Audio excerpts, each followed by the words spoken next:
isso. Eu vejo muito guru na internet hoje em dia falando: você não precisa da igreja, não. A igreja não salva ninguém. E eu ouvi isso essa semana também. Realmente, a igreja não salva ninguém, mas a igreja é o lugar onde os salvos se encontram. Porque os lugares que a gente frequenta revelam aquilo que a gente busca. Vou repetir: os lugares que a gente frequenta revelam aquilo que a gente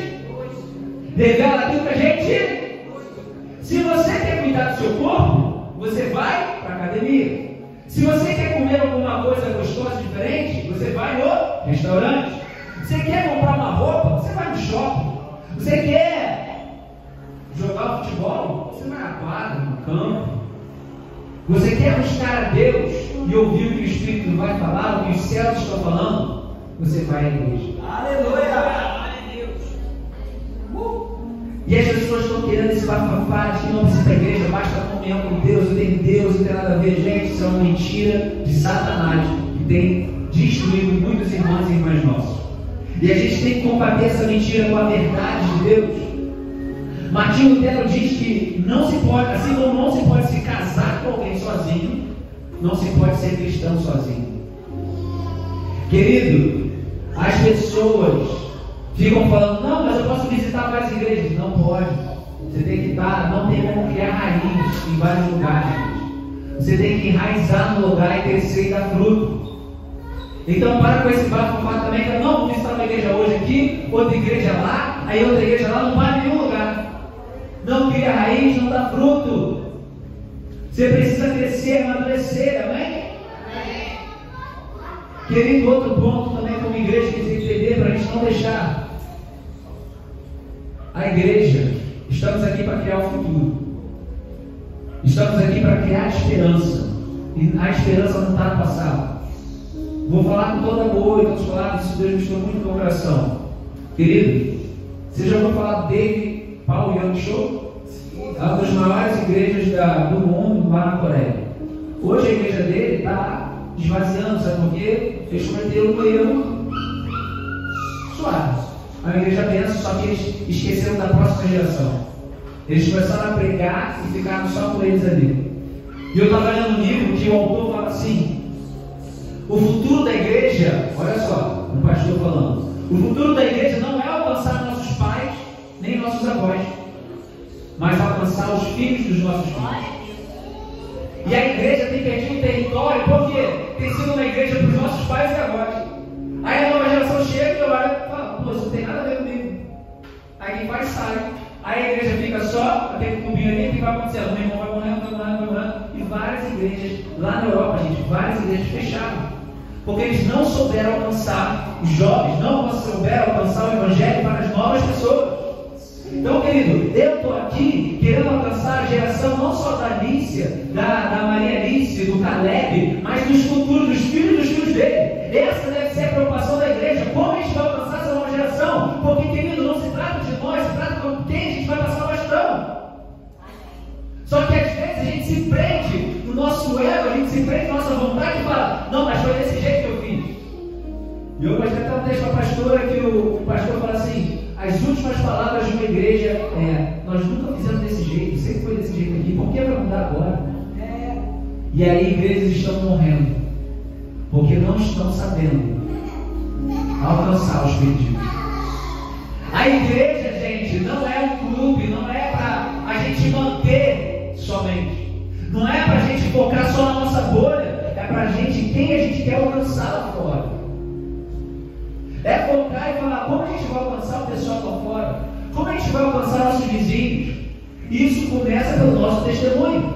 Isso começa pelo nosso comportamento também.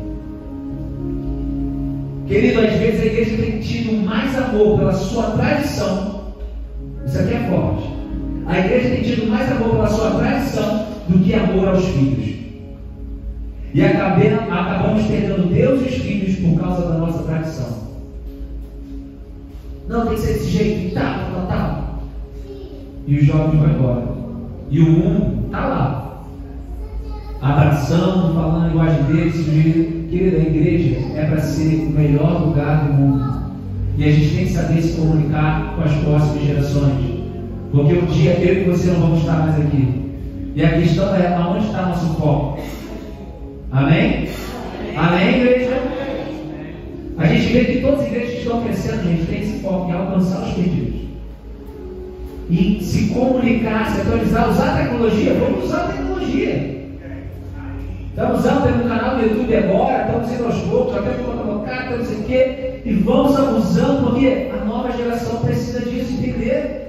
Tem que ter Instagram, igreja? Vamos fazer Instagram. Não pode chegar, não precisa, porque nunca tem Instagram. Não precisa do canal do YouTube, querido. A igreja vai perdendo território e relevância. A gente está aqui para criar o futuro. A igreja é o instrumento de Deus para criar o futuro. Sabe, você já viu que o mundo não está no mesmo tempo da história?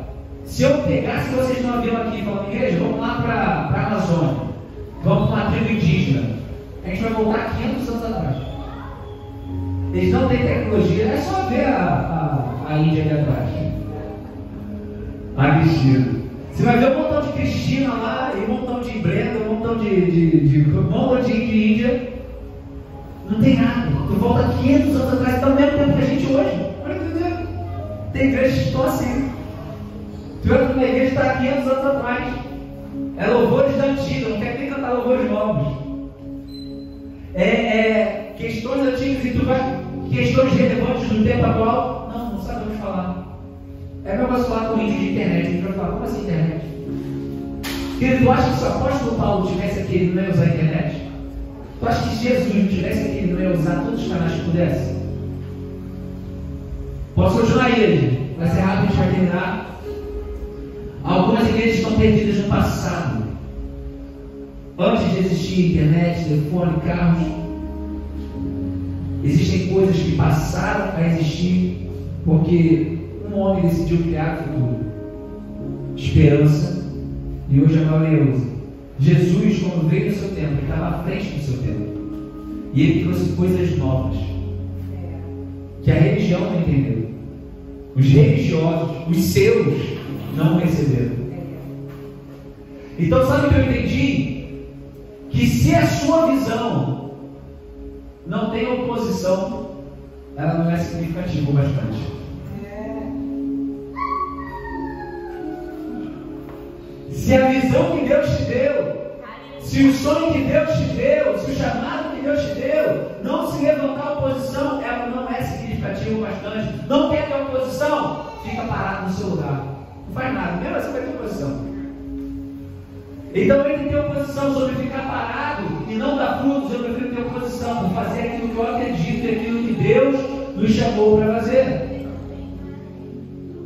Isso é chato, mas acalma ao mesmo tempo, né? Tu fala, pô Deus, então tá no caminho certo. Então, querido, igrejas em declínio focam neles mesmos, na bolha. Mas agora, igrejas em crescimento focam na missão, do que tem que fazer para alcançar os que estão lá fora também. Igrejas em declínio focam nas preferências dos membros. Qual é a tua preferência, Edmilson? Qual é a tua preferência, pastora? Qual é a tua preferência, Renata? Qual é a tua preferência? E igrejas em crescimento focam nos princípios da missão. Não é o que você gosta, não é o que eu gosto, é o que temos que fazer para alcançar vidas para Cristo. Porque, querido, gosto, cada um vai ter o teu. Mas a questão é, o teu gosto vai alcançar as novas gerações?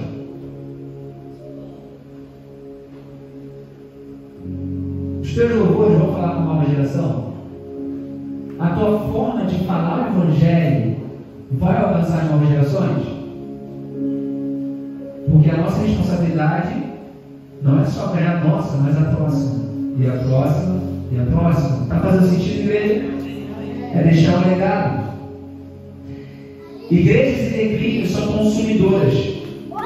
Igrejas em crescimento entendem que estão aqui para contribuir e não para sugar.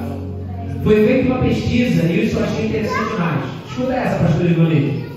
Foi feita uma entrevista com 1000 membros de diversas igrejas. 1000 membros de diversas igrejas. Quantas pessoas, gente? E fizeram uma pergunta: o que é igreja para você? 90% respondeu o seguinte: é para satisfazer as minhas necessidades e da minha família. 10% dos 1.000 membros, ou seja, 100, falaram assim: é para alcançar o mundo para Cristo. 10%. Aí fizeram a mesma entrevista com pastores. Aí descobriu que a maioria dos pastores falaram: qual é o papel da igreja? Alcançar o mundo para Cristo. E a primeira porcentagem é manter os membros em necessidade ali e ficar ali.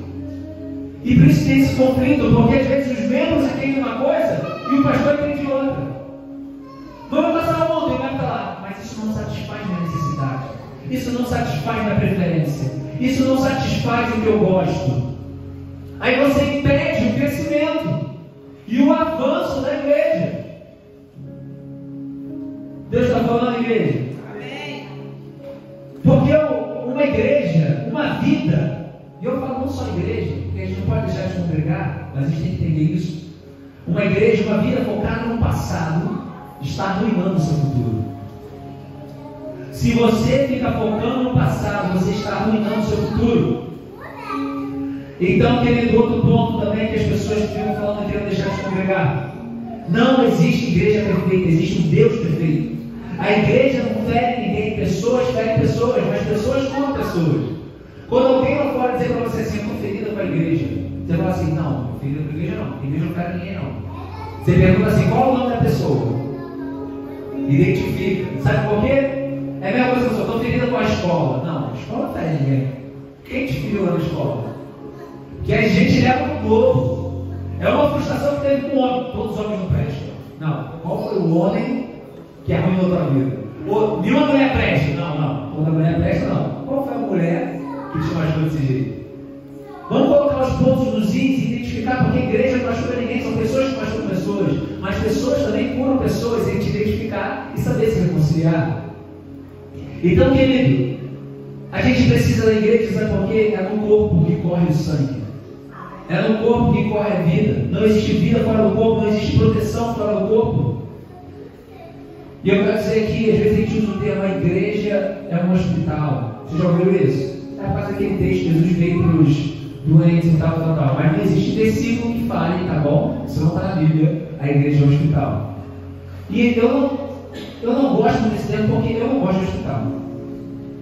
E a gente até começou lá embaixo aqui, tem muita gente que nem vai fazer check-up. Aí a gente fala que a igreja é um hospital. Quem quer ir para o hospital aqui? A igreja não é um hospital, não é um funeral. A igreja é o corpo de Cristo, a igreja é a noiva de Cristo, a igreja é a família de Cristo. E quando a gente entende isso, dá mais prazer de ir.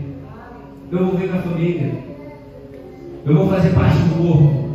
A igreja não é um hospital, amém?